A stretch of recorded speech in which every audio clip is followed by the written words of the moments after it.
हम मौजूद हैं एडवोकेट सुनील सोरान के पास। खास बातचीत में कई विषयों पे बातचीत करेंगे। माहौल जो चेंज हुआ, फेस ऑफ चेंज इसलिए क्योंकि माहौल चेंज हुआ। आज आप देखोगे यूथ जो बसों में सीटियां मारता घूमता था, आज रास्ते सर है, प्लेग्राउंड्स में होता है, लाइब्रेरीज में होता है। ये जरूरी नहीं है लांबा साहब की हर किसी व्यक्ति को सरकारी नौकरी मिले, लेकिन ये कंफर्म हो गया है कि आज नौकरी अगर मिलेगी तो आपको आपकी योग्यता के आधार पर मिलेगी। नहीं तो वो बच्चे तो घूमते थे बसों में और उनके पेरेंट्स लगे होते थे सूटकेस ले लेके रेताओं के पीछे चक्कर काटते हुए। तो मनोहरलाल तो दरबारी घोड़े थे ना, वो जनता के घोड़े तो बने नहीं। अब लोग कहते हैं भाई मुख्यमंत्री काम करो, चाहे बंदा मस्त है। लोग कहते हैं भाई बंदा मस्त है। हर आदमी की किसी भी काम करने की एक स्टाइल होती है। मनोहरलाल जी की अपनी एक स्टाइल थी कि कैसे काम करना है। तो ऐसे हमारे कुछ कार्यकर्ता साथियों में भी कमजोरियां थी। कुछ हमारे एक ऐसे प्रदेश अध्यक्ष भी हो गए थे जिन्होंने इतने बड़े ख्वाब पाल लिए थे कि उनको जल्दी से नंबर 1 बनना था। अब यहाँ सुमेध बातुवास विधायक है, एक वीडियो वायरल हुआ है परसों का। साहब वो किस तरीके से अधिकारियों को कह रहे हैं, कहते हैं कि हम आए, आप सम्मान में खड़े नहीं हुए, मुझे कोई एलर्जी नहीं है, मत खड़े हुए हमारे सम्मान में। लेकिन आप तो जनता की भी नहीं सुनते। हमारे साथ ये व्यवहार है। किरण चौधरी का वीडियो वायरल हुआ साहब, एसडीएम साहब ने उनका फोन नहीं उठाया, वो कार्यालय में पहुंच गई। देखो, अगर कर्मचारी इस तरह की हरकतें कर रहा है यानी कि कर्मचारी को डंडा लग रहा है। अगर कर्मचारी रिएक्ट कर रहा है तो इसका मतलब यह है कि सरकार दुरुस्त रास्ते पे चल रही है, सरकार लोगों की सुन रही है, लोगों के काम कर रही है, इसलिए कर्मचारी परेशान हो रहा है, इस तरह की हरकतें कर रहा है। कि अभी डल्लेवाल साहब की तबीयत भी काफी खराब है, आपका रिएक्शन अभी आया नहीं है। चुनाव के बाद कहते मिलेंगे, कुछ मांगे पूरी करेगी सरकार, नहीं करेगी, लेकिन वो टस से मस होने वाले नहीं है। और मैं तो पहले भी कहता था, जब ये किसान आंदोलन चलता था तब भी ये था कि ये आंदोलन ज्यादातर किसान का ना होकर बीजेपी विरोधियों का था, जो बीजेपी के खिलाफ थे, और एक उसमें बड़ी संख्या अपने जाट समाज की थी। आज हरियाणा में आंदोलन बिल्कुल नहीं है। इस डिमांड्स की, जिनकी जो डल्लेवाल साहब कह रहे हैं, उनका कोई सपोर्ट नहीं है, बल्कि अब तो वो ड्राफ्ट आ गया है कि कैसे किसानों के लिए और भला काम किया जा सके, लिबर्टीज उनको और दी जा सके, उसके ऊपर सरकार वर्कआउट कर रही है। किसान आंदोलन की हवा निकल चुकी है, हरियाणा में तो बिल्कुल निकल चुकी है। पंजाब में जो किसान अपने आप को किसान नेता कह रहे हैं, उनके अपने वेस्टेड इंटरेस्ट है, अपने खुद के मामले हैं, खुद के इंटरेस्ट हैं, उनके खुद के अलग मुद्दे हैं। नाम किसान का है, कंधा किसान का है, फायर कहीं और किए जाने की कोशिश कर रही है। लेकिन अब हिंदुस्तान में इस फर्जी किसान आंदोलन को सपोर्ट मिलने वाला नहीं है। डल्लेवाल साहब की मौत का वो लोग इंतजार कर रहे हैं और वो एक षड्यंत्र रच रहे हैं। दिल्ली का क्या हाल है जी? आपकी सरकार आ रही है या फिर अब की बार फिर हाथ पर हाथ धर के बैठना? नहीं लांबा साहब, दिल्ली के लोग अब उस केजरीवाल की झूठ से, उनके फ्रेब से, भ्रष्टाचार से परेशान है और निश्चित तौर पर बदलाव चाहते हैं। दिल्ली के अंदर भारतीय जनता पार्टी की सरकार मेजोरिटी से बनेगी। नमस्कार, स्वागत आपका हरियाणा न्यूज़ 24 पे। मैं हूं मुन्ना लांबा, मेरे सहयोगी हिमांशु लांबा के साथ। हम मौजूद आज चरखी दादरी में, और चरखी दादरी में हम मौजूद हैं मनोहरलाल फेस ऑफ चेंज के पास मौजूद हैं। आप समझ गए होंगे, परम भगत हैं पूर्व मुख्यमंत्री मनोहरलाल जी के ये, और आज भी उनके गुणगान करते हैं। हम मौजूद हैं एडवोकेट सुनील सोरान के पास। खास बातचीत में कई विषयों पे बातचीत करेंगे। बीजेपी सरकार तीसरी बार सत्ता में है और 100 दिन पूरे हो चुके हैं। 100 दिन का ढिंढोरा पीट रही है सरकार, वो भी जानने की कोशिश करते हैं किस चीज़ का ढिंढोरा पीटा जा रहा है। हुड्डा साहब 100 दिन का हिसाब मांग रहे हैं कि भाई किया क्या है ये तो बता दीजिए। लेकिन जहाँ तक हमारी नज़र है कि 100 दिन में जो होना चाहिए तब तक ऐसा कुछ हुआ नहीं है। सबसे बड़ी समस्या है, एडवोकेट साहब से ये भी जानेंगे किसान आंदोलन के लेके क्या रुख है इनका, और इसके साथ साथ सारे विधायक और सांसद हाल बेहाल है उनका, क्योंकि अधिकारी इनका फ़ोन नहीं उठाते हैं। बेचारे दुखी हैं, कहीं ना कहीं आहत हैं।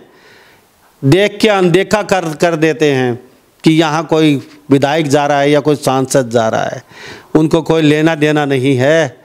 तो ऐसे में कैसे नैया पार होगी? जनता जनार्दन की बातें बड़े बड़े करते हैं, तीसरी बार सत्ता में आ चुके हैं। एडवोकेट साहब का बहुत बहुत स्वागत है हरियाणा न्यूज़ 24। धन्यवाद लंबा साहब। और फिर वही ऐसे इम्पोर्टेंट मुद्दों के साथ आपके प्लेटफॉर्म पर चर्चा करने का मौका मिला, मैं इसके लिए आपका आभारी हूँ। शुरुआत जिस प्रकार से आपने की, मनोहर लाल है फेस ऑफ चेंज। लांबा साहब, हम हर बार इस बात की चर्चा करते हैं और आप नोटिस भी करेंगे, माहौल जो चेंज हुआ, फेस ऑफ चेंज इसलिए क्योंकि माहौल चेंज हुआ। आज आप देखोगे यूथ जो बसों में सीटियां मारता घूमता था, आज रस्ते सर है, प्लेग्राउंड्स में होता है, लाइब्रेरीज में होता है। यूथ किसी भी देश और प्रदेश को बनाता है। अगर यूथ पॉजिटिव है, ये जरूरी नहीं है लांबा साहब कि हर किसी व्यक्ति को सरकारी नौकरी मिले, लेकिन ये कंफर्म हो गया है कि आज नौकरी अगर मिलेगी तो आपको आपकी योग्यता के आधार पर मिलेगी। तो हर बच्चा उस लाइन में लग गया है। नहीं तो वो बच्चे तो घूमते थे बसों में और उनके पेरेंट्स लगे होते थे सूटकेस ले लेके रेताओं के पीछे चक्कर काटते हुए। ये फेस ऑफ चेंज है, ये आप कहीं भी नोटिस कर सकते हैं, पूरे प्रदेश में कहीं भी देख सकते हैं। और इसी कारण ये है कि तीसरी बार सत्ता में भारतीय जनता पार्टी की सरकार आई। अब बात करते हैं 100 दिन की। 100 दिन का बड़ा डंडोरा पीट रहे हैं, थोड़ा सा गया। ढिंडोरा तो नहीं, हाँ बस 100 दिन का ढिंडोरा पीट। नहीं लंबा साहब, ढिंडोरा तो नहीं कहेंगे हम इस बात को कि ढिंडोरा पीट रहे हैं, लेकिन जो एक स्मूथ सरकार पिछले 9.5 साल से चलती आ रही थी, उसके बाद चेंज ऑफ गार्ड हुई, दूसरा चीफ मिनिस्टर आया, फिर 10 साल का पूरा कार्यकाल खत्म हुआ और आप तीसरी बार माननीय नायब सैनी जी की। वो सर दूसरा मिनिस्टर तो इसलिए आना पड़ा ना, आपकी सरकार बन नहीं पाती। Manohar Lal face of change, अगर इनको फेस ऑफ चेंज नहीं करती सरकार, Manohar Lal face of change यानी कि एडवोकेट सुनील जी कहते हैं कि ये जो जितनी देन है हरियाणा में, जो बदलाव है और जो बदलाव की परिभाषा लिखी है और जो हर चीज़ में चेंजिंग आया, चाहे युवा हो चाहे बुजुर्ग हो, हर चीज़ पे ये मनोहर लाल का ही किया धरा है सारा, उन्होंने ही सब कुछ चेंज किया है। तो अगर मनोहर लाल का फेस चेंज नहीं होता तो सरकार भी चेंज हो जाती। अगर इतने अच्छा Manohar Lal face of change था तो क्यों चेंज करना पड़ा इनको चेहरे? ठीक है लंबा साहब, आप नहीं लंबा साहब, हम ईमानदारी से बात करते हैं। आप पत्रकार हैं, पूरे प्रदेश में घूमते हैं, आप मुझे बताइए तीसरी बार सरकार आने के पीछे क्या कारण है? क्या पॉजिटिव चीजें हैं सत्ता में? वो 9.5 साल का मनोहर लाल जी का कार्यकाल ही तो था। सिर्फ चेहरा बदलने से तो काम नहीं चलता। लोगों ने पिछले 9.5 साल में जो भारतीय जनता पार्टी की सरकार ने काम किया उसको नोटिस किया और उसके आधार पर वोट कास्ट हुए। माननीय नायब सैनी जी को तो मुश्किल से 6 महीने का समय मिला था। 6 महीने में आदमी अपनी कार्यशैली नहीं दिखा पाता। इतना था कि भाई एक ऐसा मुख्यमंत्री आ गया है जो अवेलेबल है आधी रात को, इसके अलावा तो कोई नया वो नहीं कर पाए थे। तो मनोहर लाल तो दरबारी घोड़े थे ना, वो जनता के घोड़े तो बने नहीं। अब लोग कहते हैं भाई मुख्यमंत्री काम करो, चाहे बंदा मस्त है। लोग कहते हैं भाई बंदा मस्त है, किसी से भी मिलता है, रास्ते चलते कहीं पे कखड़ा हो जाता है, गाड़ी रुकवा के किसी खेत में भी चला जाता है। और दिल्ली और चंडीगढ़ दरबार में तो आप जाइए, हम जाइए, अगर वहाँ है तो सीधे जाइए, कोई रोक टोक नहीं है। और साहब ये तो धक्का मुक्की करते थे। फेस ऑफ चेंज तो साहब मोबाइल तोड़ देते, कोई सेल्फी लेता था तो। फेस ऑफ चेंज तो धक्का मुक्की करके बॉडीगार्ड से बाहर भगवा देते थे। फेस ऑफ चेंज तो स्टेज से धक्के मार के बेइज्जती करके वहाँ नीचे उतार देते थे। तो फेस ऑफ चेंज तो नहीं लांबा साहब, देखो हर आदमी की किसी भी काम करने की एक स्टाइल होती है।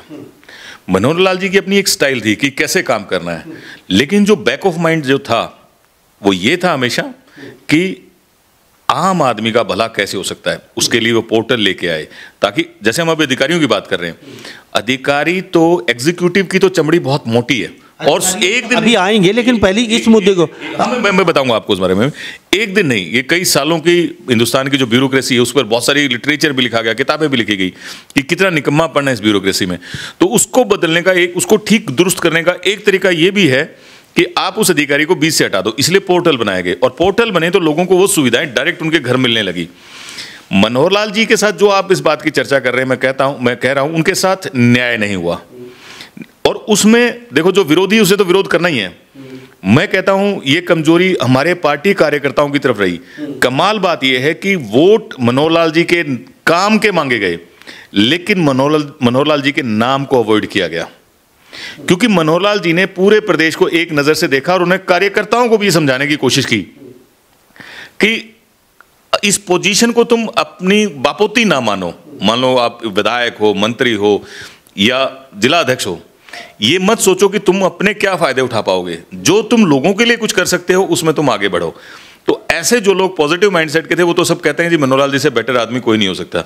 लेकिन जो कार्यकर्ता, मंत्री, विधायक के वो साथी जो अपने पर्सनल बेनिफिट देखता था, उन्होंने मनोहर लाल जी के खिलाफ एक वॉइस रेज करनी शुरू कर दी और उसी की आगे आप बात कर रहे हो। क्योंकि देखो आप पूरा चुनाव और वो 9.5 साल प्रदेश के मुख्यमंत्री रहे, अगर इतना बुरा कार्यकाल रहता तो सत्ता दोबारा नहीं आती। सिर्फ चेहरा देखो, जनता को आप बेवकूफ नहीं बना सकते। तो रोने लगे थे सर, मनोहर लाल जी को मत लेके आइए, हम चुनाव हार जाएंगे। हरियाणा में ये हाल था और गलती से मनोहर लाल जी जिस नेता के पास चले भी गए प्रचार में, वो तो नेता तो पटकनी खा गया। जैसे आप रणजीत चौटाला जबरदस्ती पहुंच गए फेस ऑफ चेंज तो साहब, और वहां उनको हरा दिया। आगे कई नेता ने हाथ जोड़ लिए कि मनोहर लाल जी को मत लेके आइए, हम चुनाव हार जाएंगे। ये था फेस ऑफ चेंज का करेज। लांबा साहब हम फैक्ट की बात करते हैं, ये चटपटी बातें हैं। फैक्ट ये है कि 9.5 साल मुख्यमंत्री रहने के बाद अगर सरकार रिपीट होती है, तीसरी बार फिर सरकार आती है, तो इसका मतलब ये है कि लोगों ने उस काम को एक्नॉलेज किया है। लेकिन मैं ये बात फिर ऐड कर रहा हूं, हमारे साथी कार्यकर्ताओं ने मनोहर लाल जी के साथ न्याय नहीं किया। अपने स्वार्थ के लिए वो ये समझ बैठे, क्योंकि उनके स्वार्थों की पूर्ति नहीं हुई कहीं। देखो वीकनेस सब में है, मुझ में भी कमजोरियां हैं, तो ऐसे हमारे कुछ कार्यकर्ता साथियों में भी कमजोरियां थी। कुछ हमारे एक ऐसे प्रदेश अध्यक्ष भी हो गए थे जिन्होंने इतने बड़े ख्वाब पाल लिए थे कि उनको जल्दी से नंबर 1 बनना था। तो ऐसे जो लोग थे जिन ओवर एम्बिशियस हो गए थे, उन्होंने मनोहर लाल जी को पब्लिकली क्रिटिसाइज करना शुरू कर दिया। जब लोग उनके पास किसी काम के लिए आते तो कहने लगे कि भाई हमारी तो सुनता नहीं है कोई। और मनोहर लाल जी ने कहा यार तुम एक पोजीशन पे बैठे हो, एक पावरफुल जगह पर, आप जिला अध्यक्ष हो, मेरे से तुम्हें फोन कराने की क्या जरूरत है? तुम्हारे अंदर अपने आप इतना टैलेंट होना चाहिए कि अधिकारी तुम्हारा काम करे, और नहीं करता है तो तुम जगह छोड़ो, कोई दूसरा व्यक्ति आ जाएगा जो इस चीज को मैनेज कर लेगा। और धीरे धीरे बीजेपी के अंदर सारे बदलाव आ भी रहे। हमारे साथ एडवोकेट सुनील श्रवण खास बातचीत में मौजूद हैं। सबसे पहले बातचीत कर लेते हैं, उसके बाद फेस ऑफ चेंज पे दोबारा लौटेंगे। लेकिन सबसे पहले बहुत बड़ी एक बात है, इनके खुद विधानसभा क्षेत्र है बाजड़ा विधानसभा क्षेत्र। पहले यहाँ से नैना चौटाला विधायक थी, अब यहाँ सुमेध पातुवास विधायक है। एक वीडियो वायरल हुआ है परसों का, साहब वो किस तरीके से अधिकारियों को कह रहे हैं, कहते हैं कि हम आए, आप सम्मान में खड़े नहीं हुए, मुझे कोई एलर्जी नहीं है, मत खड़े हुए हमारे सम्मान में। लेकिन आप तो जनता की भी नहीं सुनते। हमारे साथ ये व्यवहार है कि फ़ोन नहीं उठाते आप, सम्मान नहीं करते आप, जनता का क्या सम्मान करोगे? किरण चौधरी का वीडियो वायरल हुआ साहब, एसडीएम साहब ने उनका फ़ोन नहीं उठाया, वो कार्यालय में पहुंच गई। इनके खुद की अपने क्षेत्र की बातचीत हो रही है। एडवोकेट सुनील श्रवण का क्षेत्र की बात हरियाणा की बात में करेंगे। ये इनके क्षेत्र का हाल है, अधिकारी सुनते नहीं है साहब, कोई फ़ोन नहीं उठाता वीडियो तक इनका, इन नेताओं का। अब बेचारे जाए तो कहाँ जाए? सर क्या कहेंगे इसको लेके? अपने क्षेत्र की बता दीजिए पहले आप। देखो लांबा साहब, ये शुरुआत है। हमारे साथी उमेद पातुवास जी भी पहली बार विधायक चुन के आए हैं और वो फौजी बैकग्राउंड से आते हैं, तो ये शुरुआत है। और मैंने जैसे कहा कि हिंदुस्तान की ब्यूरोक्रेसी की चमड़ी बहुत मोटी है, उसको सुधरने में समय लगता है। तो ये अभी आप किसी भी कंक्लूजन पे पहुंचना ठीक नहीं होगा, ये शुरुआत है। और मैं तो बधाई दूंगा उमेद पातुवास जी को कि उन्होंने उन सब अधिकारियों की अच्छी क्लास लगाई है, बैठ के क्लास ली है, और अभी सुधार देखने को मिलेगा, मुझे ऐसी उम्मीद है। सुधार खाली देखने को मिलेगा, ये किसी अधिकारी को रगड़ा मार के उसकी नौकरी खा जाएंगे, ऐसा भी कुछ चलेगा? जब तक किसी की नौकरी नहीं जाएगी, उसके सिर पे डंडा नहीं चलेगा, कोई नहीं सुधरनेगा। ये भारत है। जरूरत पड़ेगी तो लोंबा साहब नौकरियां भी जाएंगी, मुकदमे भी दर्ज होंगे, नौकरियां भी जाएंगी, सर पे डंडा भी लगेगा, जूते भी लगेंगे, पोस्ट वो ट्रांसफर्स भी होंगे, सारे काम होंगे। और मैं तो ये मानता हूं, लंबे समय तक सेवा की उमेद पातुवास ने हमारे हल्के की, उसके बाद लोगों ने उसको सर आंखों पर बिठाया, विधायक बनाया, बहुत जल्दी चीजों को दुरुस्त कर लेंगे। लेकिन कर्मचारी आंखों पे नहीं बैठा रहे, अधिकारी क्या बात है, उनके सम्मान में खड़े तक नहीं हुए, उनको सम्मान भी नहीं दिया गया। आखिर विधायक है, सम्मान तो होना चाहिए था। देखो, अगर कर्मचारी इस तरह की हरकतें कर रहा है, यानी कि कर्मचारी को डंडा लग रहा है। अगर कर्मचारी सरकार के गीत गाने शुरू कर देता है तो आप ये मान के चलो कर्मचारी, वो सरकार लोगों की नहीं सुन रही है। अगर आप लोगों की सुनोगे तो कर्मचारी को आप धमकाओगे और कर्मचारी फिर रिएक्ट करेगा। अगर कर्मचारी रिएक्ट कर रहा है तो इसका मतलब ये है कि सरकार दुरुस्त रास्ते पे चल रही है, सरकार लोगों की सुन रही है, लोगों के काम कर रही है, इसलिए कर्मचारी परेशान हो रहा है, इस तरह की हरकतें कर रहा है। और जो ऐसी हरकतें करेगा, मुझे उम्मीद है पटवास जी इसको संभाल लेंगे, हैंडल कर लेंगे। सांसद किरण चौधरी बहुत तीखी तेज तर्रार नेता साहब, उनसे ही नहीं डर रहे, आपके क्षेत्र के हैं। तो ये एसडीएम तो साहब उनको कार्यालय में पहुंच गई वो, और उनको डराया जाके धमका, अरे तुम मेरा फोन नहीं उठाते, मैं लोगों का काम कर रही थी, जगराम पास खड़ी थी मैं। क्या बात कर रहे हो सर, इतने बड़े बड़े नेता, ये क्या चल रहा है? कैसे आपका नैया पार, कौन से 100 दिन गिना रहे हो? थोड़ा सा लांबा साहब, वही बात है, हिंदुस्तान के कर्मचारी की, ब्यूरोक्रेट की चमड़ी बहुत मोटी है, ये समय लेती है पिघलने में। तो ये जो कॉम्पिटेंट हैं, चाहे मैडम किरण चौधरी हो, चाहे कोई और हमारे विधायक हो, ये कॉम्पिटेंट हैं। अभी शुरुआत है, हैंडल कर लेंगे चीज़ों को। इनका भी जो समाधान होना चाहिए, ये जानते हैं कि कैसे समाधान करना है, और निकाल लेंगे उस समाधान को। तो हमारे साथ एडवोकेट सुनील सोरण खास बात है। सर, चुनाव चल रहा है अभी, तो ये कि न किसान आंदोलन, तो उसके लेके अभी डल्लेवाल साहब की तबीयत भी काफ़ी ख़राब है, आपका रिएक्शन अभी आया नहीं है। चुनाव के बाद कहते मिलेंगे, कुछ मांगे पूरी करेगी सरकार, नहीं करेगी, लेकिन वो टस से मस होने वाले नहीं है। एक बार तो आपको बख्श दे नहीं, 26 जनवरी में लंबा चौड़ा एक काफिला लेके पहुंचने वाले थे दिल्ली में वो लोग, और कहते हैं दिल्ली जाएंगे और अपना वहाँ पर पूरा दबदबा दिखाएंगे, हजारों ट्रैक्टर जाएंगे। तो आपकी सरकार का सिस्टम एक बार तो हिल गया था, फिर वो पोस्टपोन करना। लामा साहब, जैसे हमने पहले भी बात की है, हर चीज़ का एक समय होता है और धीरे धीरे लोगों को चीज़ें समझ आ जाती हैं। हरियाणा को तो पर्टिकुलरली, और मैं तो पहले भी कहता था जब ये किसान आंदोलन चलता था, तब भी ये था कि ये आंदोलन ज़्यादातर किसान का ना होकर बीजेपी विरोधियों का था, जो बीजेपी के खिलाफ थे, और एक उसमें बड़ी संख्या अपने जाट समाज की थी। मैं तो खुल के हर बार मैंने ये बात रखी है, लेकिन धीरे धीरे उनको इस बातें समझ में आ गई कि कैसे ना कैसे तुम्हें बेवकूफ़ बनाया गया, बरगलाया गया। आज हरियाणा में आंदोलन बिल्कुल नहीं है। इस डिमांड्स की, जिनकी जो डलेवाल साहब कह रहे हैं, उनका कोई सपोर्ट नहीं है, बल्कि अब तो वो ड्राफ्ट आ गया है कि कैसे किसानों के लिए और भला काम किया जा सके, लिबर्टीज उनको और दी जा सके, उसके ऊपर सरकार वर्कआउट कर रही है। किसान आंदोलन की हवा निकल चुकी है, हरियाणा में तो बिल्कुल निकल चुकी है। पंजाब में जो किसान अपने आप को किसान नेता कह रहे हैं, उनके अपने वेस्टेड इंटरेस्ट हैं, अपने खुद के मामले हैं, खुद के इंटरेस्ट हैं, उनके खुद के अलग मुद्दे हैं। नाम किसान का है, कंधा किसान का है, फायर कहीं और किए जाने की कोशिश कर रही है। लेकिन अब हिंदुस्तान में इस फर्जी किसान आंदोलन को सपोर्ट मिलने वाला नहीं है। एज ए ह्यूमन बींग, इंसान के तौर पर मुझे दुख है। डलेवाल साहब एक बुजुर्ग आदमी हैं, कैंसर से पीड़ित हैं, और पिछले 64-65 दिन से भूख हड़ताल पर हैं। भगवान उन्हें लंबी आयु दे, वो जल्दी स्वस्थ हों और इन सब चीज़ों में पार्टिसिपेट कर पाएं। लेकिन जो उनके आसपास घेरा करे बैठे हैं, जो उनके खिलाफ षड्यंत्र रच रहे हैं, एक तरह का षड्यंत्र है सरकार को तंग करने का, प्रयास करने का, डिसरप्ट करने का, ताकि कुछ ऐसी अप्रिय घटना हो जाए जिसका वो फायदा उठा के देश के अंदर, प्रदेश के अंदर डिसरप्शन पैदा कर सकें। इसके अलावा उनका कोई और पर्पस नहीं है।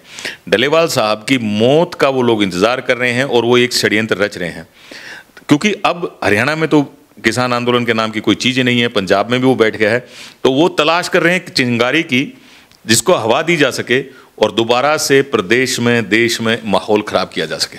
जी, हमारे साथ एडवोकेट सुनील सोरण खास बातचीत में मौजूद हैं, और कर्मचारी और अधिकारी तो फिलहाल देख ही रहे हैं आप, इनके क्षेत्र में कई ऐसी ऐसी चीज़ें निकल के आ रही हैं। पटवारियों को लेके क्या कहेंगे? आपने पटवारियों पे गाज गिरी, पटवारी वहीं आपके सामने दोबारा खड़े हैं, वो कहते हैं कि सब पे भ्रष्टाचार का आरोप लगा दिया, तो अच्छा नहीं किया सरकार ने, ये प्राइवेसी से लीक कर दी, ऐसे थोड़ी चलता है कभी, उन्होंने कहा है। और सभी भ्रष्ट, हम तो कैसे जिएंगे? भ्रष्टाचार का इल्ज़ाम लगा दिया, पटवारी भ्रष्ट है, तो ये भ्रष्टाचार का आरोप, ये 10 दंश जेल के हम जी नहीं सकते ऐसे, तो इसको हटाइए भ्रष्टाचार शब्द को हमारे ऊपर से, तो क्या कहेंगे? लांबा साहब, आप भी एक आम इंसान, कॉमन मैन की तरह सोचो कि पटवार खाने के हालात कैसे हैं। पिछले 10 साल में बहुत प्रयास के बाद चीज़ें सुधरी हैं, लेकिन चीज़ों में सुधार की अभी और गुंजाइश है। और उसी कड़ी में, उसी के मद्देनज़र सरकार ने अपने किसी लेवल पर ऐसी ही जानकारियाँ इकट्ठा की हैं जिसमें पता चला है कि ये 370 या 470 जो 370 पटवारी गलत प्रैक्टिसेस में इन्वॉल्व थे और उनके खिलाफ कार्रवाई की जा रही है। हाँ, सिस्टम ने, क्योंकि सिस्टम में फिर वीकनेस, नायब और तहसीलदारों के 400 दलाल भी, तो उसके बाद एक लिस्ट और जारी हो, 400 दलाली लोग कर, हाँ, उनको भी पिन पॉइंट किया गया है कि ये लोग, तो आप ही सोचो कि सरकार अंदर खाने अपने फीडबैक ले रही है, और अंदर खाने सीआईडी ले रही है कि कौन अधिकारी कैसा काम कर रहा है, तो आप ये मान के चलो कि जब पटवारी और तहसीलदार और एसडीएम का नंबर आया है तो डीसी, एसपी और इन सब का नंबर भी आएगा। इसका मतलब सरकार का अपना एक सीआईडी का नेटवर्क है जो काम कर रहा है और सबके बारे में फीडबैक ले रहा है। लांबा साहब, अगर आप एकदम से सबके खिलाफ फैसले ले लेंगे तो ये जो पूरी जो बिल्डिंग है, पूरी जो एडिफिस है, ये गिर जाएगी। तो इसलिए थोड़ा इंतजार करना पड़ेगा, धीरे धीरे वन बाय वन आपको स्टेप उठाने पड़ेंगे। किसी को मौका भी देना पड़ेगा कि तू सुधर जा, अदरवाइज अगली बार तेरा नंबर आएगा और जो पकड़ा गया उसके खिलाफ कार्रवाई भी करनी पड़ेगी। और किसी को, सिस्टम को भी, तंत्र को भी सिस्टम से थोड़ा वेट करके चलना पड़ेगा। और दूसरी बात यह है कि यह भी इसी सिस्टम का हिस्सा है कि जिन लोगों को इनके खिलाफ कार्रवाइयां करनी होती हैं वो भी तो इस व्यवस्था का हिस्सा है। तो उन नीचे वाले और ऊपर वालों के बीच में भी एक आपस में मैनेजमेंट बनी रहती है, हैंड इन ग्लव होते हैं, आपस में मिले जुले होते हैं वो। तो उस बैरिकेड को भी तोड़ना है, तो सरकार को कई लेवल पर काम करना है, जिसको धीरे धीरे सरकार कर रही है। दिल्ली का क्या हाल है जी? आपकी सरकार आ रही है या फिर अब की बार फिर हाथ पर हाथ धर के बैठना? नहीं लांबा साहब, आज देश के अंदर ज़्यादा मैक्सिमम जो स्टेट्स हैं उसके अंदर भारतीय जनता पार्टी की सरकार है और दिल्ली के लोग अब उस केजरीवाल की झूठ से, उनके फ्रेब से, भ्रष्टाचार से परेशान हैं और निश्चित तौर पर बदलाव चाहते हैं। दिल्ली के अंदर भारतीय जनता पार्टी की सरकार मेजोरिटी से बनेगी जी। तो सुनील जी, आपसे अच्छा लगता है, बातचीत करते हैं और बातचीत के साथ साथ आपने कई लोगों के काम भी किए, जो गरीब लोग थे, जो भटकते रहते थे, आपने खुद जाके वहाँ उनके काम करवाए हैं। लेकिन 100 दिन का ढंढोरा मत पीटिए साहब। फैमिली आईडी के लिए लोग आज भी चक्कर काट रहे हैं, वोटर कार्ड के लिए चक्कर काट रहे हैं, आधार कार्ड के लिए लोग चक्कर काट रहे हैं। ऐसा अब तो कुछ हुआ नहीं है। 100 दिन क्या मूलभूत सुविधा छोटी छोटी वो तो दे नहीं पा रहे हो और फिर आप ढंढोरा पीट रहे हो 100 दिन। लांबा साहब, कोई ढिंडोरा नहीं है। लोगों को परेशानियां भी आती हैं और ये आएंगी परेशानियां, लेकिन उनके सॉल्यूशन भी हैं। और हर लेवल पर कभी कैंप लगा के, कभी डीसीएसपीज को गांव में विजिट करा के, कभी हमारे अपने कार्यालय में बैठा के, कभी एमएलएज की अपनी एक कैंप लगवा के, मंत्री को फील्ड में बुला के, हर लेवल पे काम हो रहा है ताकि लोगों को सुविधाएं ज़्यादा से ज़्यादा मिल सकें। पर क्योंकि अब सिस्टम चेंज हुआ है, नया सिस्टम आ रहा है, तो इनिशियली लोगों को थोड़ी परेशानियां आएंगी, लेकिन देर सवेर 90% चीज़ें सॉर्ट आउट भी हुई हैं, चीज़ों में सुधार भी हुआ है। 10% सुधार की गुंजाइश है तो 90% सुधार हुआ भी है। मेरी तो आप जैसे मीडिया के साथियों से रिक्वेस्ट है कि जो जिस लेवल पर सुधार हुआ है आप उसको भी हाईलाइट करें। जी, थैंक यू जी बातचीत के लिए। मनोहरलाल फेस ऑफ चेंज, पीछे तस्वीर लगी हुई है, तो क्या कहें मनोहरलाल फेस ऑफ चेंज? आप भगत कहें या अंधभक्ति या फिर उनके क्या कहें? साहब, मुझे अकेले क्यों कह रहे हो? इस पूरे हरियाणा प्रदेश को कहो कि पूरा हरियाणा भगत है मनोहरलाल जी का। उनके 9.5 साल के कार्यकाल को देख के प्रदेश ने तीसरी बार भारतीय जनता पार्टी की सरकार बनाई है, तो आप ये मान के चलो मैं अकेला नहीं, हरियाणा की 3.25 करोड़ जनता मनोहरलाल को पसंद करती है, उनकी भक्त है, अंधभक्त है, जो भी आपका मन करे वो लगाओ, लेकिन लोग अप्रिशिएट करते हैं मनोहरलाल जी के काम को। लाखों परिवारों को उन्होंने ट्रांसपेरेंसी से नौकरियां दी, लोगों के जीवन में अमूलचूल बदलाव आया। खेती के क्षेत्र में, एग्रीकल्चर के क्षेत्र में उन्होंने बड़े बदलाव किए, किसान को डायरेक्ट उसके घर पे सुविधाएं मिलने लगी, बड़े बड़े फैसले लिए। तो उस पूरे सारे सिस्टम को तो पूरा प्रदेश की जनता अप्रिशिएट कर रही है। मैं तो एक आदमी हूं जो मुझे लगता है थोड़ा सा ज़्यादा बोल देता हूं, अदरवाइज लोग तो सब पसंद कर रहे हैं। थैंक यू जी बातचीत के लिए, आपका कीमती समय लिया। मैं ये उसमें जरूर ऐड करूंगा कि कुछ लोग उन्हें नहीं भी पसंद करते, वो हैं वो स्वार्थी लोग। और मैं कहता हूं जब आदमी सही काम करता है तो उसको सब पसंद नहीं करेंगे, कुछ लोग ऐसे भी होंगे जो खिलाफत करेंगे। तो मनोहरलाल जी की खिलाफत है तो मैं उसको भी वेलकम करता हूं। ये भी शो करती है कि मनोहरलाल जी बिल्कुल सही काम कर रहे हैं। धन्यवाद लांबा साहब। तो हमारे साथ एडवोकेट सुनील सोरान खास बातचीत में बने होते हैं, तो इस बारे में आप क्या सोचते हैं? सभी इन बातों के साथ मैं मुन्ना लांबा, मेरे सहयोगी हिमांशु लांबा के साथ हरियाणा न्यूज़ 24। नमस्कार, जय हिंद।